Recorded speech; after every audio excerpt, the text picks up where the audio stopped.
Creator is that voice that comes up with all the tangible things. Creator has instruments.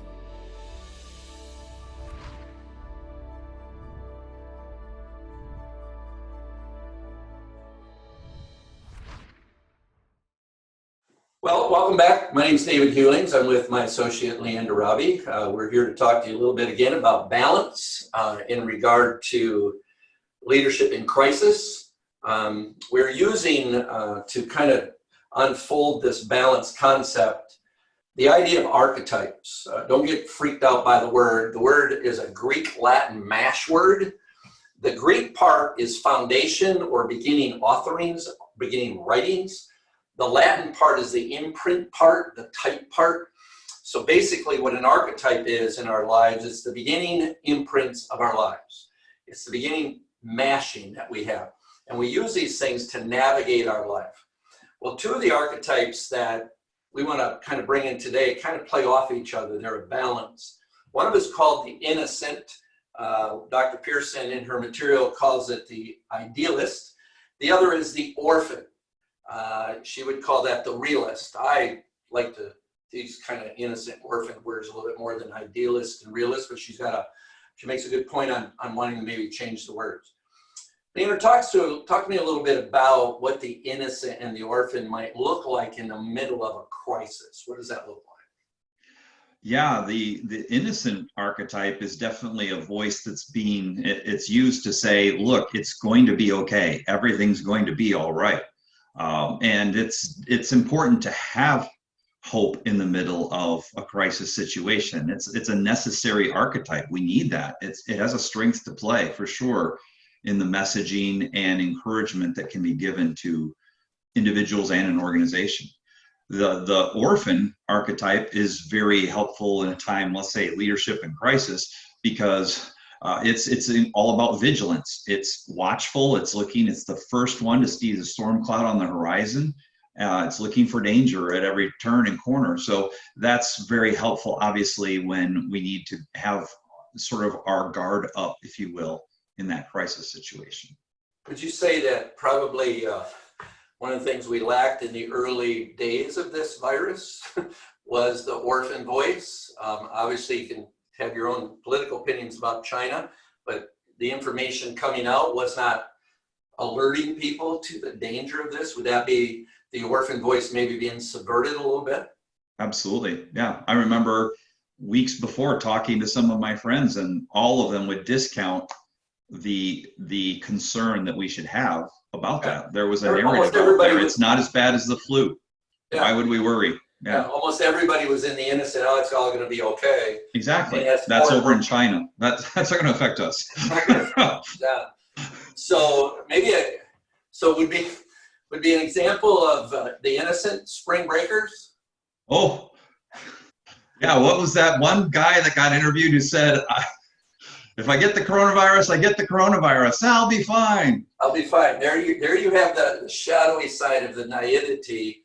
On the other hand, the orphan is the person who immediately went to bunker mode.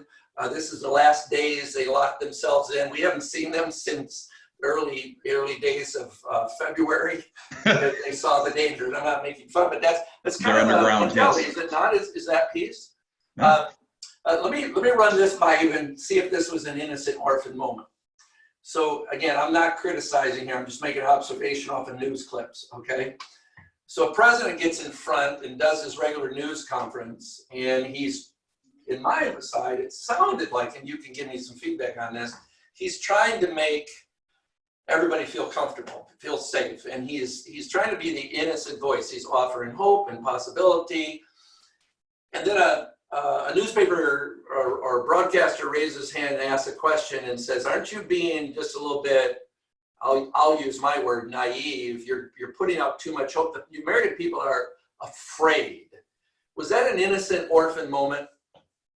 Yeah, it was a great interchange of the two. And there's a tension, right? I mean, because we need optimism, at the same time, we have to take the threat seriously. So it's, how much to use at which moment. There's sometimes that play back and forth, but that definitely describes a great situation there. Yeah, I mean, and again, anybody can throw stones at a leader in the middle of crisis, and I want to be careful with that. I mean, what would have been a great response is for the president, although it probably is not in his nature, for him to look at the reporter and say, you know what, that's a great point. Now, in my language, he would have said, that's an orphan moment. I need that. You can balance me right now, but I can balance you. And right now, our country needs two things. They need vigilance and they need hopefulness. And that's kind of the difficult, or the balance. The part that concerns me on this is it's so much easier to get data points for the orphan and not so many data points for the innocent. Data points for the orphan is what are we looking at each day? We see this graph, and those are data points that say things are bad. What's the data points for the innocent? See, by the way, I caught Leander on pause because I didn't tell him I was going to ask that question. But see, you can't grab anything, can you? No, I mean, you can do a survey of morale in the organization and say, where are you at on a scale of 0 to 10? But we compare morale to these data points. Right. Yeah. So one of the things we have to understand when it comes to balance and leadership, especially these two, is they tend to start with different criteria. Hopefulness and possibility. You don't have hope, your head goes down. When you have hope, you look up. If you're only looking up and you're not being watchful, that's probably when you're going to get hit by a bus or, regretfully, a virus. Mm-hmm. We really appreciate you just tuning in for us. We just want to give you some insights on this, how to keep balance in the middle of leadership. So if you want to check us out, go to hewlingsandassociates.com. And both Leander and I would be glad to help you out and kind of coach you through what crisis looks like for a leader and how to keep balance as we try to maneuver our way through this. Have a great day. You too. Take care. Creator is that voice that comes up with all the tangible things. Creator has instruments.